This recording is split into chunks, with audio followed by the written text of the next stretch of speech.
Hello सैंग्रियल्स, कैसे हैं आप? काफी लोगों ने कमेंट करके हमें क्रिप्टो करेंसीज स्पेशली बिटकॉइन पे वीडियो बनाने के लिए कहा। इसलिए आज इस वीडियो में हम बात करने वाले हैं कि क्रिप्टो करेंसीज और बिटकॉइन क्या हैं, इनकी स्टार्टिंग कब और कैसे हुई, लोगों का बिटकॉइन में इतना इंटरेस्ट क्यों है, बिटकॉइन के प्राइस लगातार बढ़ते क्यों जा रहे हैं और बहुत सारी कंट्रीज की गवर्नमेंट को इससे प्रॉब्लम क्या है और क्या आपको इसमें इन्वेस्ट करना चाहिए या नहीं, और ऐसे बहुत सारे सवालों के जवाब हम इस वीडियो में देने वाले हैं। तो चलिए sit back and relax and start करते हैं ये बिटकॉइन और क्रिप्टो करेंसीज की जर्नी। बने रहिए मेरे साथ यानी मनीकांत के साथ वीडियो के अंत तक।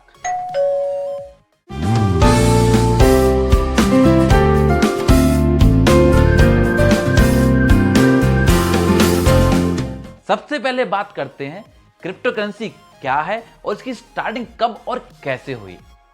हजारों साल पहले की बात करें तो पहले मीडियम ऑफ एक्सचेंज होता था सामान का लेन देन, यानी एक सामान के बदले दूसरे सामान का लेना। इसमें एक बहुत बड़ा ड्रॉबैक ये था कि मान लीजिए आपके पास वो सामान है ही नहीं जिसकी मुझे जरूरत हो। इसके बाद स्टार्टिंग हुई मेटल यानी गोल्ड या कॉपर के बदले सामान के लेन देन की। लेकिन इसमें एक बहुत बड़ा ड्रॉबैक ये था कि छोटे से सामान के लिए आप गोल्ड या कॉपर को कट नहीं कर सकते थे। इसके बाद स्टार्टिंग हुई कैश या करेंसी नोट की, जो काफी टाइम से चला आ रहा है और अब ऑनलाइन और यूपीआई ट्रांजैक्शन भी स्टार्ट हो गए हैं। मैंने आपको इतनी हिस्ट्री इसलिए बताई कि ताकि आप समझ सकें क्रिप्टो करेंसीज की स्टार्टिंग क्यों हुई। कैश हो या डिजिटल ट्रांजैक्शन, इसकी सारा कंट्रोल बैंक और गवर्नमेंट के हाथ में होता है। पैसा डिपॉजिट करना तो आपके हाथ में है, लेकिन आपके पैसे का उसके बाद यूज कैसे होता है वो आपके कंट्रोल में नहीं है और आपके सारे ट्रांजैक्शन की डिटेल बैंक के पास होती है।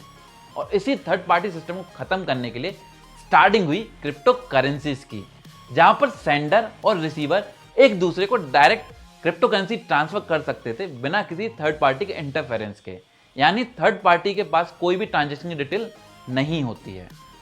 सन 2009 में पहली क्रिप्टो करेंसी बिटकॉइन को सताशी नाकामोटो नाम के इंसान ने क्रिएट की। तब एक बिटकॉइन की कीमत मात्र ₹4.5 थी। उस समय किसी ने नहीं सोचा था कि बिटकॉइन की कीमत इतनी बढ़ जाएगी और आज एक बिटकॉइन की कीमत है लगभग 40 लाख रुपए, यानी 11 साल में ₹4.5 से 40 लाख का सफर, यानी कि 11 साल में 1 लाख गुना return. That is too big.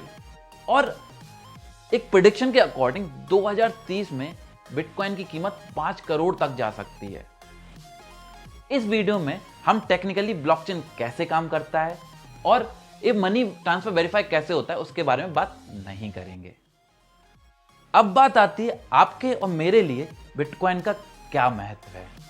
किसी भी करेंसी के यूज करने के बेसिकली 2 रीजन होते हैं। पहला as a medium of exchange like Indian currency, but आज भी ज्यादातर लोग बिटकॉइन एक्सेप्ट नहीं करते, तो इसको as a medium of exchange करना कॉमन पर्सन के लिए ईजी नहीं है। इसका दूसरा रीजन जिसमें सबसे ज्यादा लोग इंटरेस्टेड हैं वो है एज ए इन्वेस्टमेंट पर्पस।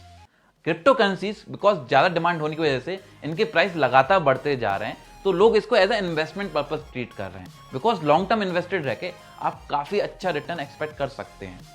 लेकिन ये बहुत ही हाई और वॉलेटाइल रिस्क इन्वेस्टमेंट है। रीजन बीइंग इसका कोई भी कंट्रोल किसी भी कंट्री या बैंक के हाथ में नहीं है और इसमें बहुत सारे इलीगल ट्रांजेक्शन्स होते हैं बिकॉज कोई भी थर्ड पार्टी सिस्टम नहीं है जो इसको रेगुलेट कर सके। टिल डेट मार्केट में मोर देन 6000 क्रिप्टो करेंसीज आ चुकी हैं, लेकिन इनके बहुत सारे ड्रॉबैक्स और कंसर्न हैं। जैसे पहला, ओपन सोर्स। अगर आप कोडिंग कर सकते हैं तो आपकी खुद की क्रिप्टो करेंसी भी क्रिएट कर सकते हैं और इंटरनेट पे इसका कोई रेगुलेशन ना होने की वजह से इसका काफी गलत यूज और फ्रॉड किया जा सकता है। Second, volatility. क्रिप्टो करेंसीज की वैल्यू खुद लोग डिसाइड करते हैं, इसलिए इसके प्राइस काफी तेजी से अप एंड डाउन होते हैं। सन 2018 के क्रैश का इसका बहुत बड़ा एग्जाम्पल है। तीसरा, no regulation.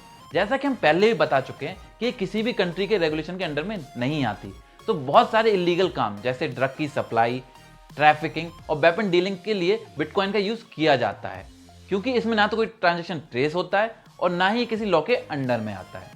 Fourth and most important, password recovery. अगर गलती से भी आप अपने क्रिप्टो करेंसी का पासवर्ड भूल गए तो इसको रिकवर नहीं किया जा सकता। और ऐसे बहुत सारे इंस्टेंसेस देखे गए हैं जहां पर लोगों ने अपने करोड़ों रुपए डुबा दिए क्योंकि उनको अपना पासवर्ड याद नहीं। Fifth and again one of the most important, energy consumption. Transaction confirm करने के लिए जो ब्लॉकचेन लेजर्स होते हैं वो एक कुछ कंट्रीज के बराबर एनर्जी यूज करते हैं, जो इसको काफी इनकन्वीनियंट और स्लो बनाता है। और एनर्जी कंजम्पशन के हिसाब से देखा जाए तो it is not at all good.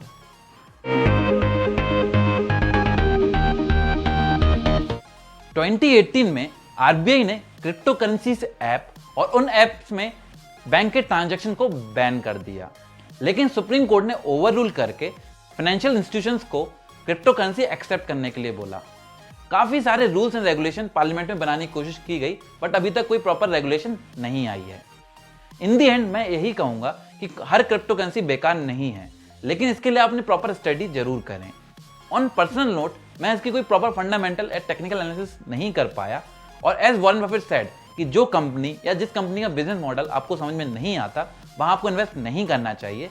इसलिए सन 2018 के बाद मैंने क्रिप्टो में इन्वेस्ट करना बंद कर दिया। होपफुली आपको इस वीडियो से क्रिप्टो करेंसी के बारे में काफी चीजें क्लियर हो गई होंगी। अगर आपको कोई डाउट है तो हमें कमेंट बॉक्स में कमेंट करके जरूर बताएं, और अगर वीडियो अच्छी लगी तो दोस्तों और फैमिली मेंबर्स के साथ शेयर जरूर करें। तब तक के लिए सेंग्रियल्स, कीप रॉकिंग।